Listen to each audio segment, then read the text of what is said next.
सिलाई मशीन का जादू। सुंदरपुर गांव में सुचिता नाम की एक महिला रहती थी।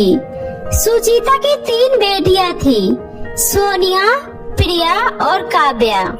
सुचिता का पति सोहन लाल किसान था और खेती करके अपने और अपने परिवार का पेट पालता था। एक बार की बात है, जब सोहन लाल खेत पर काम कर रहा था, तभी एक जहरीला सांप उसे काट लेता है और उसकी वहीं पर मृत्यु हो जाती है। सोहन लाल के मर जाने के बाद सुचिता के ससुराल वाले उसके साथ बहुत ही बुरा व्यवहार करते हैं। सुचिता की जेठानी निर्मला तो उसे हर वक्त ताने पर ताना दिया करती थी, लेकिन सुचिता किसी को भी बिना कुछ जवाब दिए सबकी बातों को चुपचाप सहा करती थी। सुचिता को सिलाई का काम आता था, इसीलिए वो अपनी बेटियों के पेट पालने के लिए गांव वालों के कपड़े सिलने लगी और उसी से किसी तरह से उसका गुजारा चल रहा था। अरे जाने किस मनहूस घड़ी में हमने अपने देवर की शादी इस कलमुही के साथ कर दी। ये मनहूस ना तो उसे बेटे का सुख दे पाई और इस मनहूस की वजह से ही बेचारे मेरे देवर की मौत हो गई। मार डाला मेरे देवर को इन चारों मनहूस माँ बेटी ने मिलकर।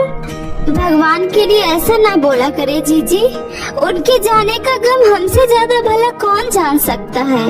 वाह, क्या कहा तुमने? अरे हम तो जैसे उसके दुश्मन थे ना, हम तो उसे प्यार ही नहीं करते थे। हमने ऐसा तो नहीं कहा जीजी, आखिर क्यों आप हमेशा हमारे जख्मों पर नमक छिड़कती रहती हो?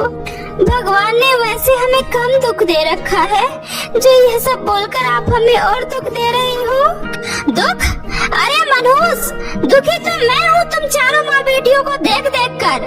बेटा पैदा किया होता तो आज सबका सहारा बनता। 3 बेटियों का पेट कहाँ से पालेगी और कैसे ब्याह करेगी सबका? मैं तुझे पहले ही बता देती हूँ, मुझसे किसी भी चीज की उम्मीद मत रखना। मैं तुम लोगों का खर्चा तो हरगिज नहीं उठाने वाली। आखिर हमारे खुद के भी बच्चे हैं, हमें उनका ध्यान भी रखना है, उन्हें पढ़ाना लिखाना है। अरे जीजी, आप बस मेहरबानी करके हमारी फिक्र करना छोड़ दीजिए। हमारे लिए यही बहुत है, हम अपना और अपनी बेटी का किसी तरह से पेट पाल लेंगे।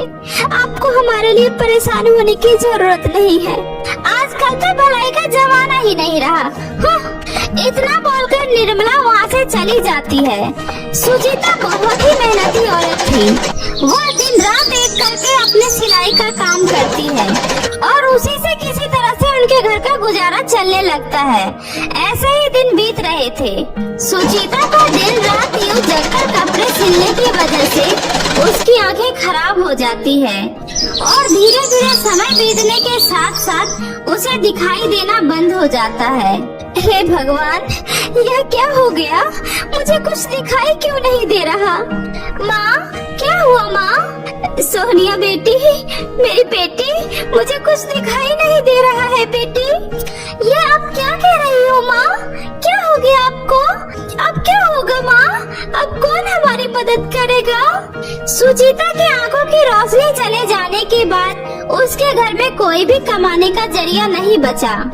दीदी, अब क्या होगा दीदी? घर में जितने पैसे बचे थे सारे खत्म हो गए, घर में राशन भी नहीं है। तू चिंता मत कर छोटी, तू बस माँ का ख्याल रख, मैं कुछ न कुछ करती हूँ। इतना बोलकर सोनिया अपनी चाची निर्मला के घर आती है और उनसे कहती है, चाची कृपया हमारी मदद करिए चाची। देखिए ना चाची, मेरी माँ को क्या हो गया? उसे कुछ दिखाई नहीं दे रहा है चाची। मेरे घर में आज 3 दिन से चूल्हा नहीं जला, कृपया आप मुझे थोड़ा सा राशन दे दीजिए। वाह, भीख मांगने का बड़ा अच्छा तरीका निकाला है तुम माँ बेटियों ने। अब चल भाग यहाँ से। यहाँ के तेरा मरा हुआ बाप कमा के रख गया है कि जब देखो मुँह उठाकर मांगने चली आती हो। जा यहाँ से। बस चाची, बहुत हुआ, एक लफ्ज और नहीं। मैं यहाँ आपसे मदद मांगने आई थी, कोई भीख मांगने नहीं। मदद नहीं कर सकती हो तो मना कर दो। यूं नागिनों की तरह जहर मत उगला करो। मनहूस, तूने मुझे नागिन कहा? रुक, तेरी खैर नहीं आज। इतना बोलकर निर्मला सोनिया के पीछे मारने के लिए भागती है और सोनिया वहाँ से भाग जाती है। सोनिया दीदी, राशन ले आई दीदी, बहुत भूख लगी है। माँ की तबीयत भी ठीक नहीं है दीदी। माँ, क्या हुआ माँ को? माँ, तुम ठीक तो हो ना? मैं कैसे ठीक हो सकती हूँ बेटी? मैं माँ होते हुए भी तुम बच्चों के लिए कुछ नहीं कर पा रही हो। भगवान ने मेरा आखिरी सहारा, मेरी आंखें भी मुझसे छीन ली।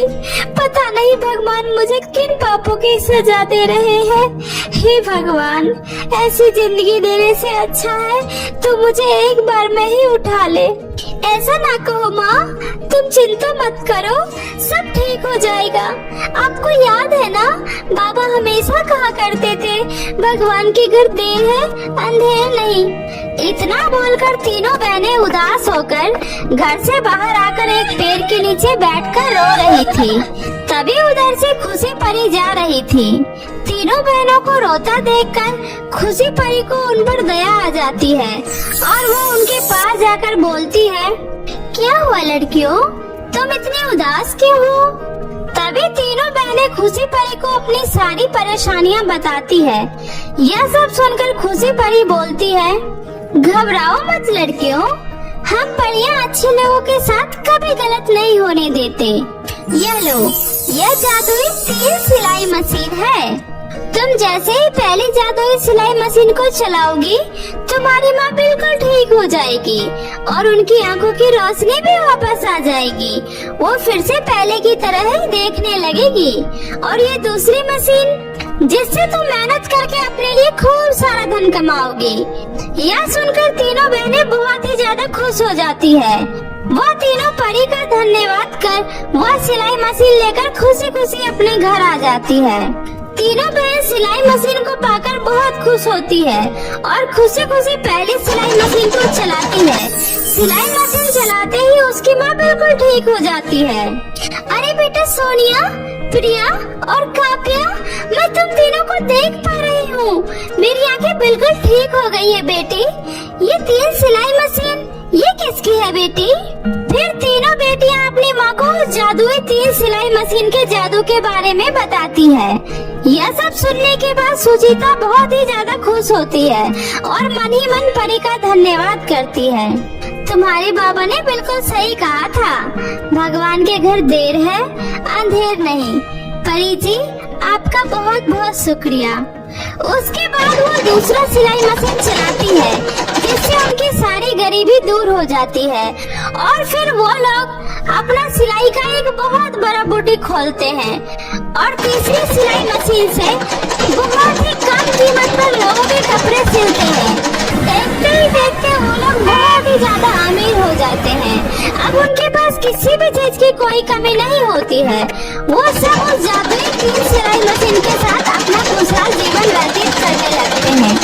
तो मेरे प्यारे दोस्तों, कैसी लगी आपको मेरी ये कहानी? मुझे कमेंट करके जरूर बताएं। और कहानी अच्छी लगी हो तो इसे अपने दोस्तों के साथ भी शेयर करें। और हाँ दोस्तों, अगर आपने अब तक मेरे चैनल जादुई टीवी को सब्सक्राइब नहीं किया है तो जल्दी से नीचे लाल बटन दबाकर अभी सब्सक्राइब कर ले। तो मिलती हूँ ऐसे ही किसी नई मजेदार जादुई कहानी के साथ। तब तक आप अपना ध्यान रखें। बाय बाय दोस्तों।